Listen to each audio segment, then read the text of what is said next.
Hello दोस्तों, welcome to ABT classes. ABT classes में आप सभी का स्वागत है। यहाँ हम जो कि पुलिस कांस्टेबल के जीके डिस्कस कर रहे हैं और इस सीरीज़ का नाम है सफलता सीरीज़। अगर आप इस सीरीज़ को लगातार देखते हो तो आपको जीके जीएस में काफ़ी आसानी होगी। ये गारंटी के साथ मैं बोल रहा हूँ, ठीक है। अगर लास्ट तक आप बने रहते हो जब तक ये एग्जाम खत्म नहीं होता है, आप देखना कितना मजा आएगा इस एग्जाम में, क्योंकि मैं हर क्वेश्चन को बहुत ही डेप्थ में जाकर डिस्कस कर रहा हूँ और हर एक पॉइंट को डिस्कस करने की कोशिश कर रहा हूँ मैं, ठीक है। तो बन रही है हमारे साथ। और आज का जो डिस्कशन होगा इसमें 27 जनवरी 2019 शिफ्ट 1 में जो पूछे गए क्वेश्चन है उसमें इसके 8 क्वेश्चन है और 2 क्वेश्चन जो है कि 28 जनवरी के हैं, ठीक है। तो 27 को 8 क्वेश्चन है इसमें, 27 जनवरी वाले, और 2 क्वेश्चन है 28 जनवरी वाले, ठीक है। तो कल से 28 जनवरी क्वेश्चन स्टार्ट हो जाएगा, ठीक है। ओके, तो ये सेट 4 है, 3 सेट आ चुके हैं और ये लगातार सेट आएगा, ठीक है। ओके, चलते हैं अगले क्वेश्चन की ओर और बने रहिए हमारे साथ। आज ही काफ़ी हम लोग डिस्कस करेंगे डेप्थ में, तो चलते हैं अगले क्वेश्चन की ओर।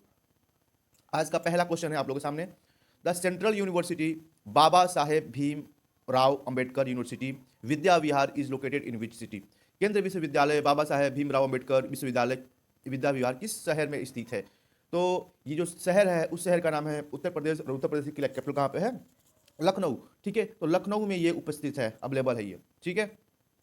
ये यूनिवर्सिटी 1996 में बना था, 1996 में, 1996 में बना था, ठीक है। तो अब इस यूनिवर्सिटी के बारे में हमने बात कर लिया। अब बात करते हैं कि इंडिया की सबसे पुरानी यूनिवर्सिटी कौन सी थी। ये क्वेश्चन पूछा जाता है कि भारत की सबसे पुराना विश्वविद्यालय कौन सा है, ठीक है। तो इसका नाम है तक्षशिला। क्या नाम है इसका? तक्षशिला। तक्षशिला यूनिवर्सिटी इंडिया का सबसे पुराना यूनिवर्सिटी था, ठीक है। और ये कहाँ पे था? आज के पाकिस्तान में था। आज के समय का पाकिस्तान जो है वहां पर था ये, ठीक है। और ये बहुत ही पुराना है, 5th सेंचुरी बीसी, ठीक है। 5th सेंचुरी कब का है? ये बीसी का है, ये बिफोर क्राइस्ट जिसे बोलते हैं, ठीक है। तो याद रखना है ये 5th सेंचुरी बीसी का है ना। अब तक्षशिला यूनिवर्सिटी जो है आज के समय में एक एक यूनेस्को साइट बन चुका है। इसे यूनेस्को के द्वारा यूनेस्को साइट का दर्जा दिया गया है और ये 1980 में तक्षशिला विश्वविद्यालय को यूनेस्को साइट का दर्जा भी मिल चुका है, ठीक है। ओके, अब एक और यूनिवर्सिटी है जो कि बहुत ही पुरानी है जिसका नाम है नालंदा। पता है नालंदा यूनिवर्सिटी, है ना। तो नालंदा विश्वविद्यालय जो कि भारत में है, आज भी भारत में है, ठीक है। और ये कब का है? ये 5th सेंचुरी सीई का है ना। 5th सेंचुरी का, ये बीसी का नहीं, क्या है? 5th सेंचुरी का है ये, ठीक है ना। इसको किसने बनवाया था? इसके कुमार गुप्त ने बनवाया था। किसने बनवाया है? कुमार गुप्ता ने बनवाया था, गुप्त शासक कुमार गुप्ता, ठीक है ना। कुमार गुप्ता ने इसे बनवाया, ठीक है। ओके, अच्छा मैं बात करूं कुमार गुप्ता की, ठीक है। तो कुमार गुप्त जो है इनका एक और नाम है, इनको एक और नाम से लोग जानते हैं जिसका नाम है शक्रादित्य। क्या नाम है? किस नाम जाने जाते हैं कुमार गुप्त? शक्रादित्य, ठीक है। ओके, अब एक और विश्वविद्यालय है जिसका नाम है विक्रमशिला। देखो जितने भी इंपॉर्टेंट हैं और पुराने विश्वविद्यालय हैं मैं उनकी बात कर रहा हूँ, ठीक है। विक्रमशिला विश्वविद्यालय, ठीक है। विक्रमशिला विश्वविद्यालय आज के समय में भागलपुर में है। कहाँ पे आज समय में? भागलपुर में ये है। और इस विश्वविद्यालय को 8वीं शताब्दी में बनाया था, 8th सेंचुरी में बनाया गया था, 8वीं शताब्दी में बनाया गया था। और किसके द्वारा बनाया गया था? तो ये थे पाल डायनेस्टी के, है ना, पाल वंश के धर्मपाल के द्वारा इसको बनाया गया था। तो ये रहा इस क्वेश्चन का डिस्कशन। चलते हैं अगले क्वेश्चन की ओर, ठीक है। क्वेश्चन नंबर नेक्स्ट है, सेकंड आज का question. Which device can be use to measure the density of liquid? किस डिवाइस का हम लोग प्रयोग करते हैं किसी भी, है ना, लिक्विड का, तरल पदार्थ का, है ना, घनत्व को नापने के लिए, डेंसिटी को नापने के लिए, ठीक है। ऑप्शन है एनेमोमीटर, बेवामीटर, यूडोमीटर, पिक्नोमीटर, ठीक है। तो जैसे सही आंसर है वो है pycnometer, option number D. Option number D बिल्कुल सही है यहाँ पे, ठीक है। ओके, अब एक इसमें है एनीमोमीटर, है ना। पहला ऑप्शन दिख रहा है एनीमोमीटर। तो एनीमोमीटर का हम लोग यूज किस लिए करते हैं? तो एनीमोमीटर का हम लोग यूज करते हैं हवा की स्पीड को नापने के लिए और उसकी डायरेक्शन को पता करने के लिए। किसकी स्पीड? विंड, विंड मतलब हवा। तो विंड की स्पीड को नापने के लिए कि कितनी स्पीड है विंड की, हम लोग यूज करते हैं किसको? एनीमोमीटर को यूज करते हैं हम लोग। ओके, अब चलते हैं बेवामीटर, है ना। बेवामीटर का यूज किस लिए करते हैं? तो बेवामीटर का प्रयोग हम लोग किसी भी मिट्टी की मैकेनिकल प्रॉपर्टीज क्या है ना, किसी भी मिट्टी की मैकेनिकल प्रॉपर्टी को जानने के लिए हम लोग बेवामीटर का प्रयोग करते हैं। अब अगला है यूडोमीटर। अगला क्या है? यूडोमीटर। यूडोमीटर का प्रयोग क्यों करते हैं? तो इस यूडोमीटर का हम लोग प्रयोग करते हैं कोई किसी वेसल्स में, कोई बर्तन में अगर गैस भरा हुआ है, कोई रिएक्शन हो रहा है, कोई अभिक्रिया चल रही है, तो उस अभिक्रिया में, है ना, गैस की वॉल्यूम कितनी बढ़ रही है। बात समझ में आ रही है ना। किसी वेसल्स में बंद किसी चीज में अगर चल रहा है रिएक्शन, अभिक्रिया चल रही है, तो उसका वॉल्यूम किस तरीके से बढ़ रहा है, है ना, गैस का, क्योंकि गैस कोई कोई रिएक्शन होता है गैस वगैरह, उसमें बढ़ता है वॉल्यूम, है ना, तो वॉल्यूम किस तरीके से घट बढ़ रहा है, इस चीज़ को हम लोग उसमें चेक करते हैं। और किससे चेक करते हैं उसको? एडीमोमीटर से, ठीक है, वॉल्यूम ऑफ गैस, है ना, कितना आयतन बढ़ा उसका हम लोग चेक करते रहते हैं, ठीक है ना, इसका एडीमोमीटर से। ओके, एक तो ये रहा आज का डिस्कशन, और आगे बढ़ते हैं अगले क्वेश्चन की ओर, ठीक है। अगला क्वेश्चन क्या है? Name the Chandragupta son who ran between 298 से 272 BC and extended the empire through the whole of India. Chandragupta के पुत्र का नाम बताइए जिसने 298 से 232 ईसा पूर्व के बीच शासन किया था और संपूर्ण भारत में साम्राज्य को बढ़ाया था। काफी आसान क्वेश्चन है। इनके बेटे का नाम था बिंदुसार। क्या नाम था बेटे का नाम? बिंदुसार। बिंदुसार चंद्रगुप्त मौर्य के बेटे का नाम था, ठीक है ना। बिंदुसार को राजगद्दी मिली थी 297 बीसी में इनको राजगद्दी प्राप्त हुई थी, और 297 से 272 तक इन्होंने शासन किया था। 272 से अशोका शासन करना शुरू कर दिया था, ठीक है। और अशोक जो थे बिंदुसार के पुत्र थे, ठीक है। चंद्रगुप्त मौर्य के पुत्र थे बिंदुसार, बिंदुसार के पुत्र थे अशोका, ठीक है ना। अगर बिंदुसार की बात करूं तो बिंदुसार का जो जन्म हुआ था वो 320 बीसी में, 320 बीसी में हुआ था, ठीक है। और अगर मैं बिंदुसार की ही बात करूं तो बिंदुसार को अमित्रघात कहा जाता है। क्या कहा जाता है? अमित्रघात, ठीक है, याद रखना, अमित्रघात कहा जाता है किसको? बिंदुसार को। तो बात समझ में आ रही है? अमित्रघात क्यों कहा जाता है? क्योंकि शत्रुओं का अमित्रघात मतलब क्या होता है? शत्रुओं का विनाश करने वाला, ठीक है। तो नाम याद रखना, बिंदुसार का नाम क्या है? अमित्रघात है। अब एक क्वेश्चन दिख रहा है आप लोग को, यहाँ पे ऑप्शन है हर्षवर्धन, पहला ऑप्शन दिख रहा है हर्षवर्धन, है ना। तो हर्षवर्धन जो थे ये 606 सेंचुरी से 647 तक शासन किए हैं। 606 से 647 सेंचुरी में, सी की बात चल रही है, सी तक शासन किए हैं, है ना। इनके पिता का नाम था प्रभाकर वर्धन। क्या नाम था पिता का नाम? प्रभाकर वर्धन नाम था, ठीक है ना। ओके, अब एक ऑप्शन दिया है अनिरुद्ध। ये अनिरुद्ध कौन है भाई, है ना। तो अनिरुद्ध कौन है? जो कृष्ण जी को जानते हो आप लोग, कृष्ण भगवान को, ठीक है ना। तो कृष्ण भगवान के ये पोते थे, ग्रैंड सन थे, ठीक है ना। कौन थे? ग्रैंड सन थे। तो हर्षवर्धन को ने बता दिया, अनिरुद्ध को बता दिया, बिंदुसार को तो उन्हें बता ही दिया। और वासुदेव कौन है यार? वासुदेव के बारे में सब जानते होगे ना, कि ये कौन थे? इनके लॉर्ड्स कृष्णा के, भगवान के कौन थे? पिता थे, ठीक है ना। ओके, अगर हम लोग बात करें, देखो ये जो हम लोग बात कर रहे हैं चंद्रगुप्त, चंद्रगुप्त गुप्त डायनेस्टी में भी कुछ हैं, कुछ चंद्रगुप्त गुप्त डायनेस्टी में भी हैं, ठीक है ना। लेकिन उनके आगे मौर्य नहीं लगा है, ठीक है ना। तो गुप्त डायनेस्टी की बात करें हम लोग, तो गुप्त डायनेस्टी के फाउंडर कौन है? गुप्त डायनेस्टी के फाउंडर कौन है? गुप्ता के संस्थापक कौन थे? तो ये थे श्रीगुप्त। कौन थे? श्रीगुप्ता, ठीक है ना। श्रीगुप्त जो थे इसके संस्थापक थे, श्रीगुप्त, ठीक है। बात समझ में आ रही है? तो श्रीगुप्त याद रखना है। अब श्रीगुप्त के बाद शासन कौन बनता है? तो चंद्रगुप्त प्रथम। कौन? चंद्रगुप्त प्रथम, है ना, चंद्रगुप्ता प्रथम, ये बनते हैं शासक। चंद्रगुप्त वन बनते हैं, ठीक है। इसके बाद श्रीगुप्त के बाद ये क्वेश्चन हमेशा पूछता है कि किस गुप्त शासक की टाइटल्स थे, है ना। महाराजा धीराज, किसको महाराजा धीराज के नाम जाना जाता है? तो ये चंद्रगुप्त प्रथम को ही महाराजा धीराज के नाम से जाना जाता है, जाना जाता था, ठीक है ना। अब आते हैं समुद्रगुप्त। चंद्रगुप्त के बाद शासक कौन बना? समुद्रगुप्त, क्योंकि बेटे थे चंद्रगुप्त वन के, है ना। और इनकी माता का नाम था कुमार देवी। ये क्वेश्चन पूछा जाता है कि कुमार देवी, समुद्रगुप्त की माता का नाम था कुमार देवी, और चंद्रगुप्त प्रथम की पत्नी का क्या नाम था? कुमार देवी, ठीक है। ओके, समुद्रगुप्त जो है ये एक बहुत बड़ा, है ना, वीणा वादक था, है ना। इसके सिक्के पर, जो समुद्रगुप्त के सिक्के हैं, इसको वीणा बजाते हुए दिखाया गया। इस वजह से लोग बोलते हैं इतिहासकार कि ये बहुत बड़ा वीणा वादक था, ठीक है। और समुद्रगुप्त को नेपोलियन ऑफ इंडिया, भारत का नेपोलियन कहा जाता है। क्या कहा जाता है? भारत का नेपोलियन, क्योंकि जिस तरीके से नेपोलियन ने अलग अलग देशों को जीत लिया था, उसी तरीके से समुद्रगुप्त ने भी जीत लिया था। लेकिन नेपोलियन तो वाटरलू में हार गया था, नेपोलियन वाटरलू की लड़ाई में हार गया था, लेकिन समुद्रगुप्त कभी हारा नहीं था, ठीक है ना। तो उससे भी महान शासक नेपोलियन था। तो नेपोलियन से और समुद्रगुप्त का कोई कंपैरिजन ही नहीं है, बट लोग कहते हैं तो वो अलग बात है, ठीक है। ओके, चलते हैं आगे चंद्रगुप्त सेकंड की ओर। चंद्रगुप्त द्वितीय जो है, चंद्रगुप्त सेकंड जो है वो समुद्रगुप्त का पुत्र है। चंद्रगुप्त द्वितीय आ गया, चंद्रगुप्त सेकंड कौन है? ये समुद्रगुप्त का पुत्र है। और याद रखना ये क्वेश्चन बहुत ही भयंकर जो मैं बताने जा रहा हूँ, विक्रमादित्य, विक्रमादित्य, है ना। विक्रमादित्य किसे कहा जाता है ना। तो ये चंद्रगुप्त सेकेंड को कहा जाता है, चंद्रगुप्त सेकेंड को कहा जाता है विक्रमादित्य। बात समझ में आ रही है? ओके, अब विक्रमादित्य या फिर चंद्रगुप्त सेकेंड के समय में ही चाइनीज ट्रैवल फाहियान भारत में आया था, है ना। चाइनीज ट्रैवल जो चाइना का था, विदेशी, है ना, वो कहाँ आया था? उसका नाम था फाहियान, जो कि भारत आया था। क्वेश्चन हमेशा पूछता है कि फाहियान किसके कार्यकाल में भारत आया था? तो ये था चंद्रगुप्त सेकेंड। और हाँ, कभी कोई पूछता है कि ह्यूएन सैंग किसके समय में आया था? तो वो हर्षवर्धन के समय में आया था। तो याद कैसे करना है? ह से हुएन आ रहा है, हुएन, और ह से हर्षवर्धन, तो हर्षवर्धन काल में हुएन आया था, ह के काल में ह आएगा, ऐसे याद करना, ठीक है ना। ह के काल में ह, हर्षवर्धन, हुएन सैंग, ठीक है, ऐसे याद करना है। और चंद्रगुप्त के समय में कौन आ रहा है, ये फाहियान आ रहा है, ठीक है। ओके, अब चंद्रगुप्त हम लोग पढ़ लिए, चंद्रगुप्त द्वितीय को पढ़ लिए। चंद्रगुप्त द्वितीय के बेटे क्या नाम है, कुमारगुप्त। चंद्रगुप्त सेकंड के बेटे का नाम है कुमारगुप्त। इसी ने क्या कराया है, इसी ने क्या कराया है, इसकी स्थापना, नालंदा विश्वविद्यालय की स्थापना कराया, ठीक है, कुमार गुप्ता ने, ठीक है ना। और कुमारगुप्त के बाद शासक कौन बना, तो नाम है स्कंदगुप्त। क्या नाम है इसका, स्कंदगुप्त, ठीक है। स्कंदगुप्त बना कुमारगुप्त के बाद, ठीक है। तो ये रहा डिटेल यार, एकदम पूरी तरीके से मैंने क्रोनोलॉजी पूरी बता दी गुप्तों की।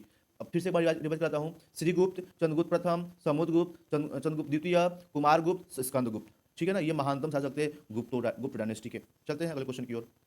और हाँ, जो समुद्रगुप्त है इसकी प्रशस्ति, एक बहुत ही इंपॉर्टेंट क्वेश्चन है कि प्रयाग प्रशस्ति किसके बारे में लिखा गया है, तो ये समुद्रगुप्त के बारे में ही है। प्रयाग प्रशस्ति किसकी है, समुद्रगुप्त की है। क्वेश्चन पूछता है कि प्रयाग प्रशस्ति किसने लिखवाया है, तो ये थे हरिसेन। प्रयाग प्रशस्ति किसने लिखवाया है, हरिसेन। अब पूछा है कि प्रयाग प्रशस्ति किस भाषा में लिखी गई है, तो संस्कृत भाषा में लिखी गई है, ठीक है। चलते हैं आगे, मजा आ रहा है, ओके चलते हैं आगे क्वेश्चन की ओर। नेक्स्ट, आप बने रहो मेरे साथ, इतना रिवाइज करा दूंगा कि मजा आ जाएगा और अच्छे मार्क्स आएंगे, ठीक है। ओके, क्वेश्चन नंबर नेक्स्ट है, चौथा है आज का क्वेश्चन। कह रहा है कि annual Indian classical music festival Sawai Gandharva Bhimsen Mahotsav is held in, ठीक है ना। तो ये जो महोत्सव होता है ये कहाँ पर होता है, ये बताना है। कोई क्वेश्चन छूट गया क्या, नहीं, ठीक है, annual Indian classical music festival Sawai Gandharva Bhimsen Mahotsav is held in, तो ये कहाँ पर होता है ये बताना है, ठीक है ना। तो ये जो होता है वो पुणे में होता है। कहाँ पर होता है, पुणे में होता है, ठीक है ना। तो याद रखना है, भीमसेन फेस्टिवल पुणे में होता है। पुणे कहाँ पे, महाराष्ट्र में होता है। चलते हैं आगे। मैंने बताया था कि कितने डांस हमारे यहाँ क्लासिकल डांस, 8 क्लासिकल डांस है, ठीक है ना। याद है सबको, मैंने पिछली वीडियो में डिस्कस भी किया था, ठीक है। अच्छा बताओ, सतरिया कहाँ का है, सतरिया डांस क्लासिकल डांस कहाँ का है, असम का। याद रखना, बहुत ही इंपॉर्टेंट क्वेश्चन है। सतरिया क्लासिकल डांस कहाँ का है, तो ये है असम, ठीक है। चलो भाई आगे के क्वेश्चन पढ़ते हैं। Which among the following is the oldest public sector bank of India, है ना। सबसे पुराना पब्लिक सेक्टर बैंक कौन सा है इसमें से, है ना। कौन सा सबसे पुराना सार्वजनिक क्षेत्र का बैंक है, ये बताना है।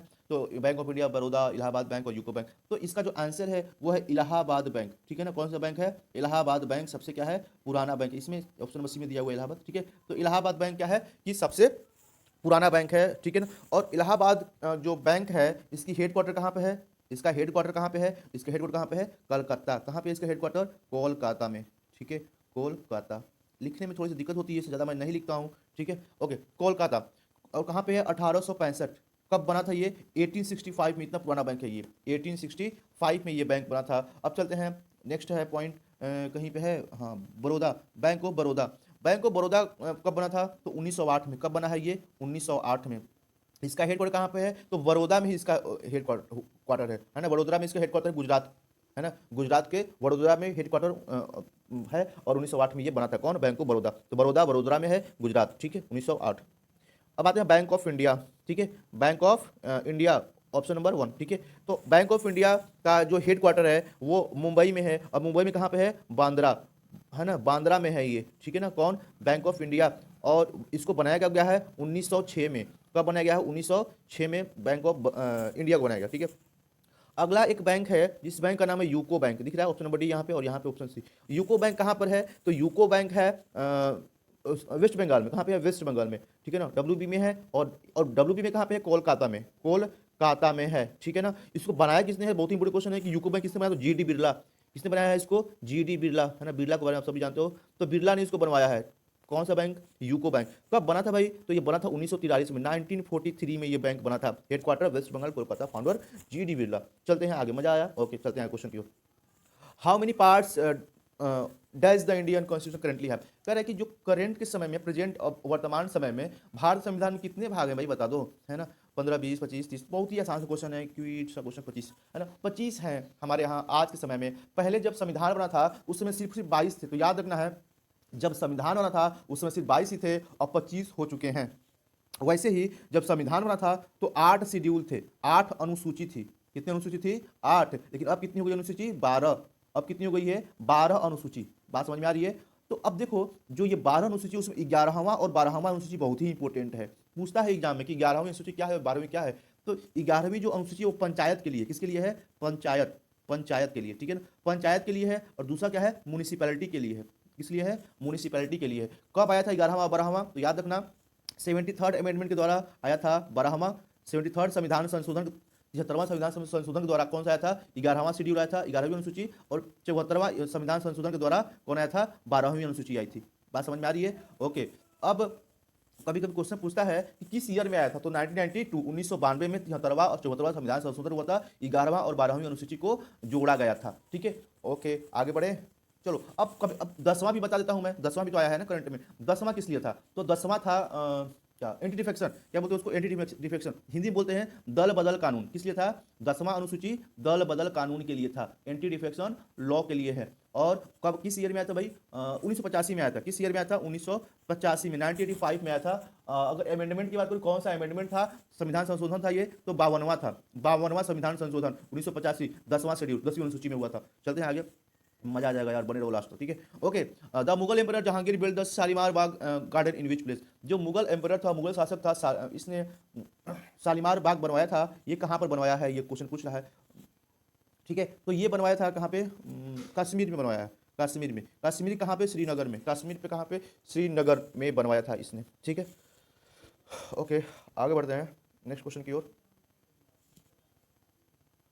और ये किस लिए बनवाया था? तो ये अपनी जो इसकी जो वाइफ थी, जिसका नाम था नूर जहां, है ना, उसको खुश करने के लिए बनवाया था ये, है ना। इसको किस लिए बनाया था? खुश करने के लिए बनाया था। और जो शालीमार बाग है, शालीमार जो पार्क है, उसको हम लोग क्या बोलते हैं? क्राउन ऑफ श्रीनगर, है ना। श्रीनगर का ताज बोलते हैं उसको, श्रीनगर का ताज बोलते हैं शालीमार बाग को। तो याद रखना है, कभी पूछ ले कि क्राउन ऑफ श्रीनगर किसे कहते हैं, तो शालीमार बाग को कहते हैं। ठीक है ना। तो अपनी वाइफ को, पत्नी को खुश करने के लिए बनाया था। ठीक है, okay. The traditional dress worn by the women of which state called Mekhela Chador, है ना। तो यहाँ पर कहाँ की ये औरतें हैं जो कि ये पहनती हैं, है ना। तो ये औरतें कहाँ की हैं? आसाम की। ठीक है ना।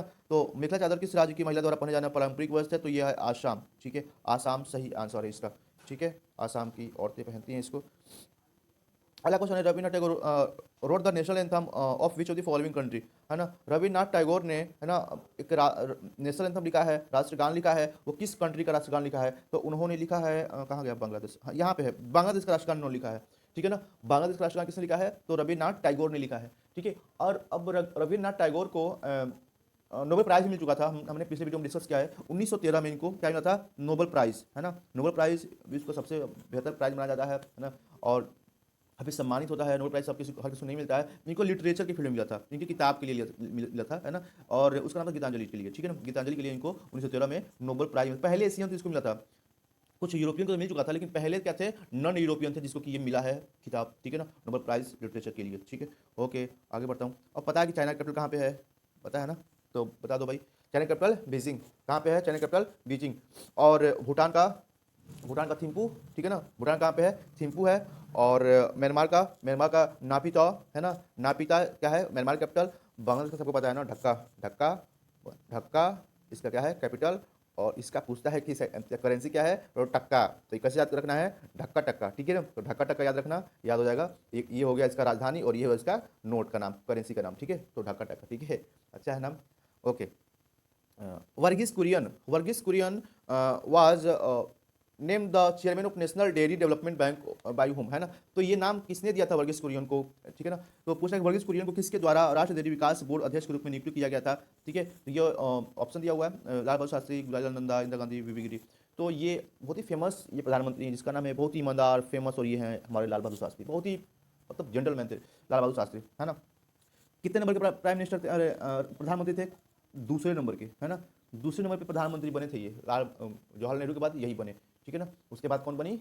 इंदिरा गांधी बनी, है ना, उनके बाद। ओके, तो लाल बहादुर शास्त्री। अब बात करते हैं थोड़ा सा वर्गीस कुरियन के बारे में। कौन है, क्या है? वर्गीस कुरियन को मिल्क मैन ऑफ इंडिया कहा जाता है। क्या कहा जाता है? मिल्क मैन ऑफ इंडिया कहा जाता है ना। और इनको व्हाइट रेवोल्यूशन का पितामह कहा जाता है।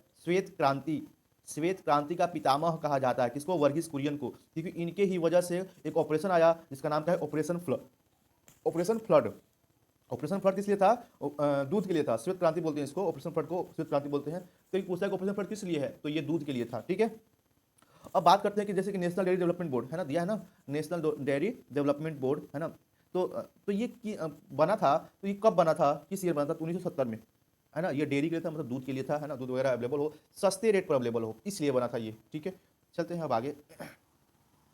ओके, अच्छा, मैंने बताया आप लोग को बीबी गिरी। बीबी गिरी क्या है भाई? प्रधानमंत्री हैं, राष्ट्रपति हैं, है ना। कि और कौन से नंबर के राष्ट्रपति हैं, आप लोग बता सकते हो क्या बीबी गिरी के बारे में, क्योंकि मैंने कल के ही वीडियो में डिस्कस किया था इसको। ठीक है, ओके आगे बढ़ रहा हूँ मैं। ओके, तो ये हो गया ख़त्म, आज का क्वेश्चन ख़त्म हो गया। ठीक है, चलो भाई ये ख़त्म हो गया, कुछ और डिस्कस करना है इंपॉर्टेंट चीज़ें एडिशनल। इसमें मैंने डिस्कस नहीं किया था, असम का तो दिसवी हो गया, गोवा का पणजी हो गया, चेन्नई हो गया, गांधीनगर हो गया। ठीक है, कुछ और, अच्छा हाँ एक चीज़ छूट रहा था, गोवा, गोवा को हम लोग क्या कहते हैं, गोवा को हम लोग बोलते हैं पर्ल ऑफ ओरिएंट। क्या बोलते हैं, पर्ल ऑफ ओरिएंट के नाम से गोवा को जानते हैं, पूरब की मोती, क्या बोलते हैं इसको, पूरब की मोती, है ना। और कुछ कोई एक टेम्पल है तमिलनाडु में जिसका नाम है मीनाक्षी टेम्पल। कौन सा टेम्पल, मीनाक्षी टेम्पल, की पार्वती जी के लिए है ये मंदिर। ठीक है, तो बस आज के लिए इतना ही, थैंक्स फॉर लिसनिंग, जय हिंद और बने रहिए हमारे साथ। Welcome to every classes.